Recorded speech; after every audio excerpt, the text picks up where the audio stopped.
Assalamualaikum warahmatullahi wabarakatuh. Perkenalkan, nama saya Hilalia Nugrahayu dari kelompok 1 Ekonomi Pembangunan. Kami akan mempresentasikan makalah kami yang berjudul Perhatian dan Kebutuhan Terhadap Ekonomi Pembangunan. Pembangunan ekonomi dalam perspektif luas dapat diartikan sebagai suatu proses multidimensi yang mencakup perubahan mendasar atas struktur sosial. Salah satu indikator kemajuan ekonomi pembangunan adalah pertumbuhan ekonomi, sampai pada akhirnya menjadi perhatian yang serius dan menjadi kebutuhan yang mendesak. Setiap negara dalam meningkatkan pertumbuhan ekonomi yang dituju itu adalah peningkatan kesejahteraan masyarakat dan juga kemakmuran masyarakat luas.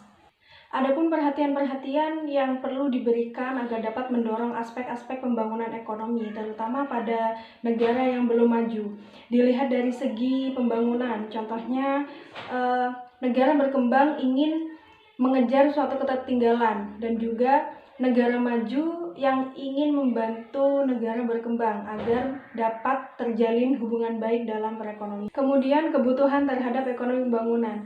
Salah satu parameter keberhasilan ekonomi pembangunan bisa dilihat dari adanya tingkat pengangguran, kemiskinan, dan juga kesenjangan. Jika masih ada kendala tersebut, maka ekonomi pembangunan yang diterapkan masih belum berhasil. Dan dalam ekonomi pembangunan itu, fokus yang dituju bukan hanya pendapatan nasional masyarakatnya, namun juga dilihat dari modernisasi kegiatan ekonomi. Ekonomi pembangunan ini sangat dibutuhkan pada negara-negara yang sedang berkembang untuk mencapai suatu kemakmuran masyarakatnya. Tidak dapat dipungkiri bahwa ekonomi pembangunan ini menjadi suatu keharusan dan harus mendapat perhatian yang lebih, terutama pada negara yang masih berkembang.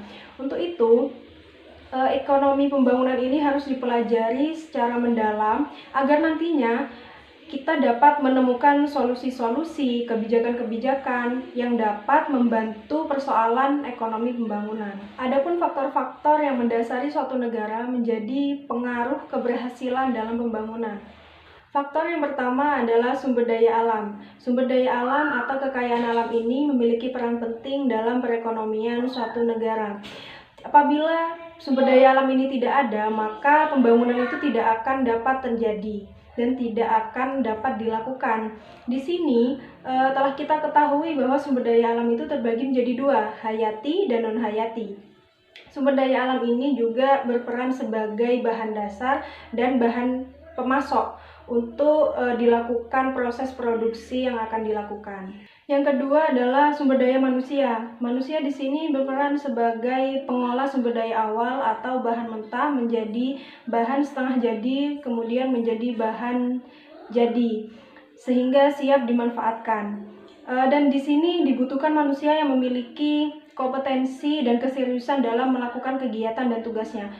Mengapa sih harus manusia yang kompeten? Karena apabila tidak digunakan tenaga manusia yang memiliki kompetensi dalam bidangnya akan dapat merusak sumber daya alam tersebut sehingga menimbulkan kerugian negara.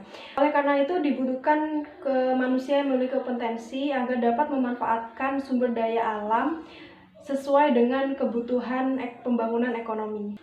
Yang ketiga adalah ilmu pengetahuan dan teknologi. Keberadaan sumber daya manusia dan sumber daya alam di suatu negara dapat bermanfaat secara maksimal apabila dibarengi dengan ilmu pengetahuan dan teknologi.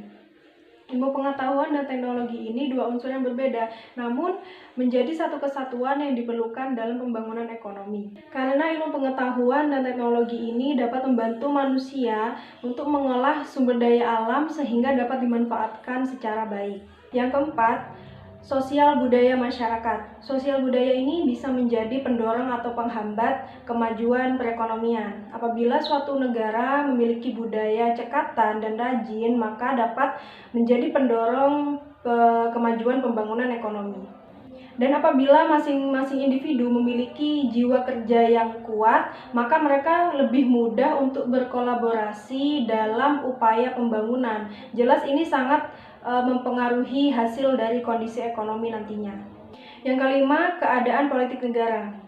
Kebijakan yang diambil oleh pemerintah erat kaitannya dengan politik, sehingga dapat mempengaruhi bagaimana langkah dan upaya setiap bagian dalam memajukan perekonomian negara. Apabila suatu negara Apabila politik dalam suatu negara itu stabil dan harmonis, maka dapat mendorong kemajuan laju pertumbuhan ekonomi. Jadi, suatu negara ini harus memiliki kondisi politik yang baik dan menunjang agar pembangunan ekonomi atau kemajuan ekonomi ini dapat berjalan dengan lancar. Dan yang keenam adalah sistem pemerintahan di negara. Bukan hanya keadaan politik saja, sistem pemerintahan pun memiliki andil dalam faktor perekonomian suatu negara. Sistem pemerintahan pada akhirnya akan membentuk sistem ekonomi. Maka keduanya ini saling berkaitan. Seperti halnya di Indonesia, sistem pemerintahannya adalah demokrasi. Maka sistem ekonominya akan menyesuaikan adanya kebebasan namun tetap mendapat pengawasan dari pemerintah agar terkendali dan juga stabil. Karena apabila sistem pemerintahannya kurang baik, maka pembangunan itu akan kacau. Yang terakhir adalah sarana prasarana negara. Adanya sarana dan prasarana negara ini dapat menunjang pembangunan ekonomi suatu negara. Dengan sarana prasarana yang lengkap, maka dapat dilakukan pembangunan lebih mudah dan lebih optimal. Apabila sarana dan prasarana ini tidak didukung dalam upaya ini, maka akan terjadi penghambatan dalam perekonomian negara, atau mungkin saja bisa timbul masalah-masalah baru. Itulah mengapa suatu negara harus memastikan bahwa mereka telah memiliki sarana prasarana yang lengkap. Baik, mungkin itu saja yang bisa saya sampaikan dalam materi kali ini.